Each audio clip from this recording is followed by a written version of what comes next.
teman-teman semua, selamat malam dan selamat datang di Pojok Integritas. Saya Catherine yang akan memandu podcast kita pada hari ini. Nah, di episode kali ini kita akan membahas tentang pengadilan militer. Mungkin dari teman-teman ada yang pernah mendengar istilah pengadilan militer, tapi banyak masyarakat yang belum tahu tentang atau memahami tentang bagaimana pengadilan militer ini bekerja dan apa sih perbedaannya pengadilan militer dan juga pengadilan umum. Maka dari itu sebelum kita masuk ke dalam topik utama kita pada hari ini, saya mengundang narasumber kita pada hari ini, yaitu Bapak Letkol CHK Joko Trianto SH.MH. Bapak selamat malam. Selamat malam, Mbak. Terima kasih sudah meluangkan waktunya untuk datang di podcast kita pada hari ini. Mungkin sebelum kita masuk ke dalam topik pembicaraan kita pada hari ini, izin Bapak mungkin berkenan menjelaskan secara singkat tentang profesi Bapak. Ya, baik. Terima kasih, Mbak. Profesi saya adalah sebagai hakim militer di Pengadilan Militer 315 Kupang ini, yang juga sekaligus saya sebagai Kepala Pengadilan Militer, yang saya berdinas di Kupang ini sejak tanggal 2 Desember 2024, yang sekarang ini sudah hampir 1 tahun. Demikian, Mbak. Nah, saya masuk langsung di pertanyaan pertama, Bapak. Kedudukan dari pengadilan militer itu sendiri di mana saja, Bapak? Ya, baik. Untuk kedudukan peradilan militer itu sendiri, yaitu sebagai pelaksana kekuasaan kehakiman di lingkungan Tentara Nasional Indonesia yang mempunyai tugas untuk menegakkan hukum dan keadilan dengan tetap memperhatikan kepentingan penyelenggaraan pertahanan dan keamanan negara, yang mana peradilan militer ini tugas pokoknya adalah memeriksa, memutus, dan mengadili perkara pidana yang dilakukan oleh prajurit TNI, baik dari Angkatan Darat, Angkatan Laut, maupun Angkatan Udara. Demikian, Mbak. Nah, di wilayah hukum Pengadilan Militer 315 Kupang melingkupi di mana saja, Bapak? Ya, untuk wilayah hukum Pengadilan Militer 315 Kupang ini, wilayah hukumnya mencakup seluruh Provinsi Nusa Tenggara Timur yang terdiri dari 40 satuan, baik darat, laut, maupun udara, yang mana terdiri dari beberapa penyidik yang tersebar di wilayah Nusa Tenggara Timur ini, yang pusatnya ada di Kota Kupang ini, yaitu di Detasemen Polisi Militer 91 Kupang. Nah, dari sekian banyaknya lingkup wilayah Pengadilan Militer 315 Kupang, kira-kira kasus apa saja yang ada di pengadilan atau yang masuk ke Pengadilan Militer 315 Kupang? Ya, baik. Untuk kasus-kasus yang masuk di Pengadilan Militer 315 Kupang ini sangat bervariasi, mulai dari desersi, penganiayaan, kesusilaan, THTI, penipuan, insubordinasi, illegal logging, dan sebagainya. Jadi sangat bervariasi. Bahkan akhir-akhir ini ada perkara yang menyangkut tentang penumbukan atau penganiayaan terhadap bawahan yang saat ini sedang viral persidangannya. Baik, Bapak. Ternyata banyak juga kasus yang masuk ke Pengadilan Militer 315 Kupang. Nah, kira-kira Bapak di tahun 2025 ini ada berapa banyak perkara pidana yang masuk dan yang sudah putus? Apa saja kendala yang ada, Bapak? Ya. Untuk di tahun 2025 ini, sampai bulan November ini, perkara yang masuk ada 44 perkara. Yang mana dari 44 perkara tersebut, 9 perkara belum bisa diputus karena masih dalam proses persidangan. Sedangkan yang 35 perkara sudah diputus dan sudah berkekuatan hukum tetap. Nah, dari 9 perkara ini kenapa belum bisa diputus? Karena kendalanya adalah domisili saksi yang tersebar di pulau-pulau. Itu salah satu kendala di pengadilan militer ini karena wilayahnya yang sangat luas.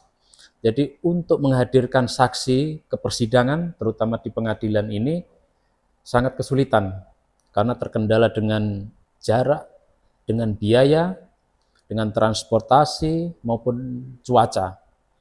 Jadi kebanyakan persidangan itu bisa ditunda berkali-kali hanya untuk menunggu kehadiran saksi. Sehingga dengan terpaksa ketika saksi tidak bisa dihadirkan, kita periksa secara elektronik atau kalau tidak memungkinkan kita bacakan keterangannya dari BAP Polisi Militer. Demikian, Pak.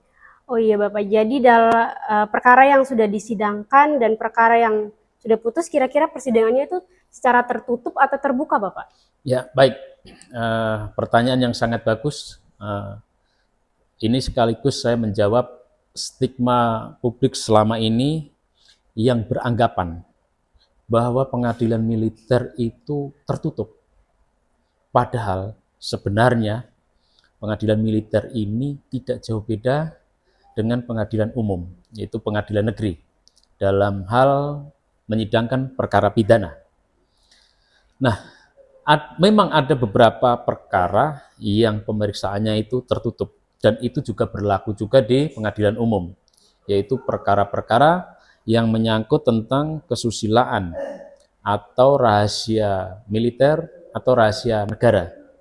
Nah, bagi masyarakat yang sekarang ini kurang percaya atau masih belum percaya bahwa pengadilan militer itu sifatnya terbuka, kami, saya selaku Kepala Pengadilan Militer menghimbau atau mengajak bapak-bapak, ibu-ibu untuk mengunjungi pengadilan kami. Nanti bapak-bapak dan ibu-ibu akan melihat secara langsung proses persidangan di pengadilan militer ini. Bagaimana proses persidangannya? Kita akan tampilkan bahwa persidangan ini memang betul-betul terbuka untuk umum, transparansi, dan tidak ada yang ditutup-tutupi. Oleh karena itu, silakan buktikan sendiri. Saya jamin persidangannya terbuka untuk umum. Demikian, Mbak. Baik Bapak, mungkin ini pertanyaan terakhir dari saya. Kira-kira apa himbauan Bapak sebagai Kepala Pengadilan Militer 315 Kupang? Ya, baik. Himbauan saya selaku Kepala Pengadilan, saya akan menghimbau dulu kepada aparat penegak hukum, terutama personel kami di pengadilan militer ini. Saya tidak bosan-bosan untuk selalu menjaga integritas dan mengutamakan keadilan.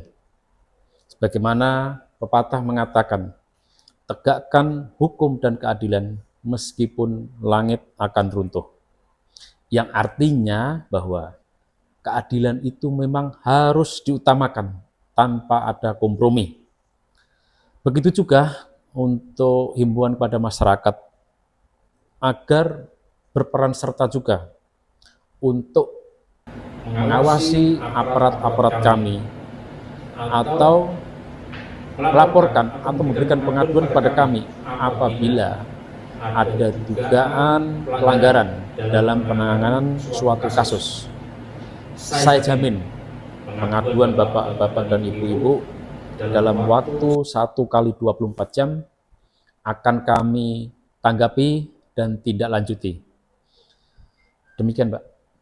Baik, pembahasan yang sudah cukup jauh dan menarik tentunya. Sebelum kita menutup podcast kita pada hari ini, mungkin statement closing-nya mungkin dari Bapak. Ya, baik. Terima kasih. Sebagai penutup podcast ini, saya ingin menyampaikan beberapa hal. Yang pertama yaitu bahwa kejujuran itu mudah diucapkan, namun sulit untuk dilakukan. Akan tetapi, kejujuran itu adalah suatu pilihan.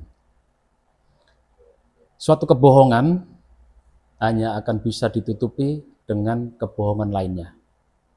Yang pada akhirnya nanti, kebohongan itu akan menceritakan kebohongan itu sendiri. Kejujuran adalah hal yang utama karena ditutupi dengan kebohongan berapapun, kejujuran akan mencari jalannya sendiri. Terima kasih Mbak, itu mungkin penutup dari saya. Saya selaku Kepala Pengadilan Militer 315 Kupang ini mengucapkan banyak terima kasih atas undangan kepada kami.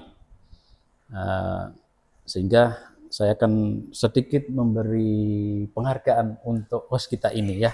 Terima kasih. Ada satu pantun yang akan saya persembahkan untuk host kita ini. Karena ini kita ada di Provinsi Nusa Tenggara Timur ya, saya akan mengambil salah satu nama kota di NTT ini. Jalan-jalan ke Atambua. Cakep, Bapak. Makan bistik rasanya tumis. Malam ini sangatlah istimewa. Bosnya cantik, hitam dan manis. Terima kasih Mbak. Terima kasih Bapak. Assalamualaikum warahmatullahi wabarakatuh. Selamat malam. Dengan itu adanya peradilan militer diharapkan dapat memudahkan masyarakat dalam mengakses tentang pengadilan militer dengan menggunakan aplikasi perisai dan masyarakat bisa mendownloadnya di Play Store. Sekian podcast kita pada hari ini. Jangan lupa like, comment, share, dan subscribe. Sampai jumpa di episode selanjutnya. Banyak Terima kasih Bapak. kembali Mbak. One is the loneliest number that you'll ever do. Two can be as bad as one. It's the loneliest number since the number one.